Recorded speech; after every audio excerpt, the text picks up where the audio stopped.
શહેરના ભક્તિનગર પોલીસ સ્ટેશનની અંદર શુક્રવારની સાંજે એક બનાવ બન્યો હતો, જેની અંદર એક મોટી ઉંમરના દાદા છે, જેમનું નામ છે બરકતભાઈ ગુલામ હુસેનભાઈ લાખાણી,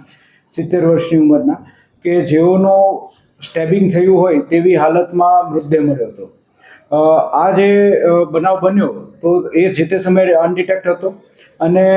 ઘરમાંથી સોનું અને બીજું અમુક રોકડ ગઈ હોવાની સંભાવનાને ધ્યાનમાં રાખી લૂંટ વિથ મર્ડરનું FIR ભક્તિનગર પોલીસ સ્ટેશન ખાતે રજીસ્ટર્ડ થઈ હતી. આ FIRની તપાસમાં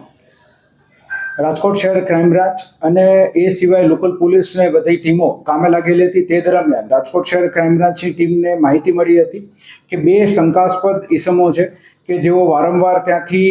એક એક્ટિવા લઈને મૂવમેન્ટ કરે છે અને અલગ અલગ જગ્યાએ જે છે એ પોતાના કપડાં પણ બદલે છે અને ચહેરો જે છે એ ઢાંકવાનો પ્રયત્ન કરે છે. આને ધ્યાનમાં રાખી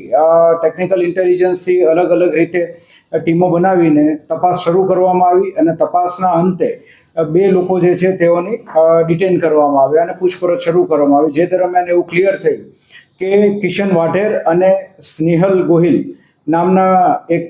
છોકરો અને છોકરી, તે બંને આવડા ઘટનાને અંજામ આપ્યો હતો અને તેનો મુખ્ય ઉદ્દેશ્ય જે છે એ લૂંટનો જ હતો. તે લોકો ફ્લિપકાર્ટની અંદર ડિલિવરી બોય અને ગર્લ તરીકે કામ કરતા હતા, પણ છેલ્લા 2 મહિનાથી તેમણે આ નોકરી મૂકી દીધી હતી અને ત્યારબાદ પૈસાની જરૂરત જણાતા તેમણે આખું આ રેકી કરીને આ લૂંટની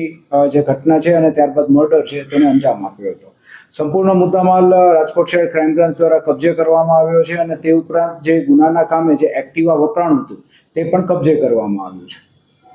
સાહેબ, આ ઘરે પાર્સલ દેવા જતા કે પછી કેવી રીતના આ જે